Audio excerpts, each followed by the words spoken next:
We leave you with the words of Steve Gleason. It's 7:57. We'll be right back.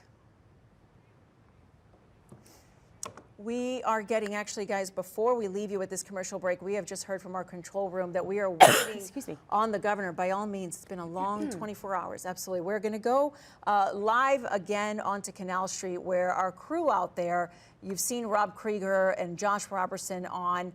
Rob is there now walking down the street. Rob, are you headed to go see the governor? The governor's actually right in front of you. Yeah, Lucy, we're here with Governor Landry right now. We're walking down Conti Street toward Bourbon Street. We're the first ones here that are going to be actually having an opportunity to see the scene here just a little more than 24 hours after it. Governor, what's happening right now? What's the process? Look, you know, we continue to work on the security and investigation component. I think that people need to understand that it's a two-pronged process, right? We've got a football game that we are going to put on today, but at the same time, we've got an active investigation. I've been briefed by the FBI on a constant basis. They've been pouring resources into the city. The Louisiana State Police is doing a fantastic job of working with NOPD.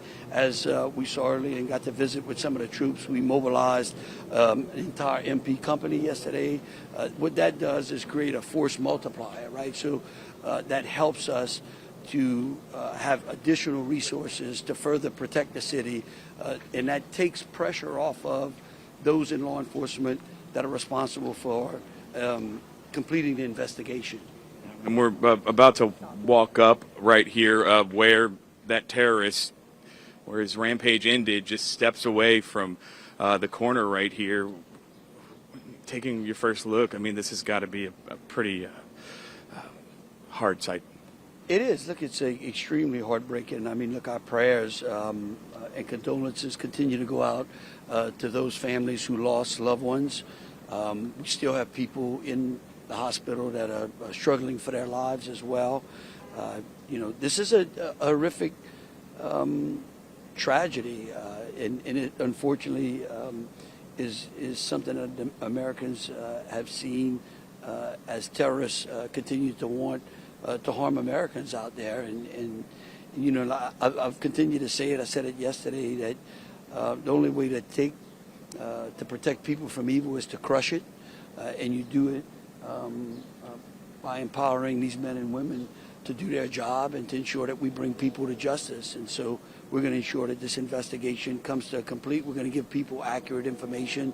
I know that there are a lot of unanswered questions, and especially for the victims' families as well. We're going to start to call into those families, especially those from Louisiana, because we had a lot of our citizens that were impacted and affected, and let them know that we support them. And we're going to try to get them the answers as quickly as we can. But we want to make sure that the answers that we get the public are accurate. Right. We don't want to speculate. We want to make sure that we get accurate information and get some closure. And I want to ask you real quick about that. There was some supposition about potential persons of interest connected to one of the potential IEDs. I know you've been speaking with the FBI. Have you heard anything about those 4 people? Are they cleared at all?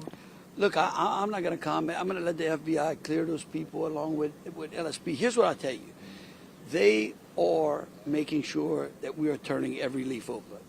If a person comes up as a either potential suspect or a person of interest, they're being found, they're being sought, they're being talked to, and there is a lot of work. Look, I think it's important for everyone in the city and the state and the country to know these men and women have been working 24/7 around the clock with not a lot of sleep. And they do it because they care. They have a special DNA that says we want to serve the public. And at the end of the day, we want New Orleans to get back to business. And we also want to remember all of those who tragically lost their lives on this street. Thank you, Governor. We appreciate it. Our first look here at Bourbon Street, quiet now, but we hope that it returns to that shrine of frivolity that it always has been. Well, look, that's our hope as well. I think each one of those who lost their life here came here to have a good time and to enjoy a great city. And it would be a tragedy if we were not able to bring the city back to that, so that their loss would not be in vain, and people got to be able to enjoy the city again in a way that they did up until this tragic event. Thank you, Governor. We appreciate it. I know you're going to go ahead and take a tour of the area. We'll let you go ahead and do that. Thank you very much. We appreciate it. Okay, thank Take you. care. Be safe, all right? Take care. All right. Thank you. Yeah. All right, so there you have it. You heard the Governor Landry. This is the first opportunity that we've had to see this area since those tragic acts yesterday morning right here. Look, we'll continue walking with the team right now as they survey the area. The Royal Sonesta on our left here, just passing Conti, walking down Bourbon Street now, about 3 blocks away from Canal. It was just about in this area, right about where the governor is standing, where the truck came to a stop because of that forklift crane that was here in the area. So we're going to continue to give you the latest reports here on Bourbon Street. In the meantime, we're going to send it back to you. Lucy? All right, Rob, thank you so much.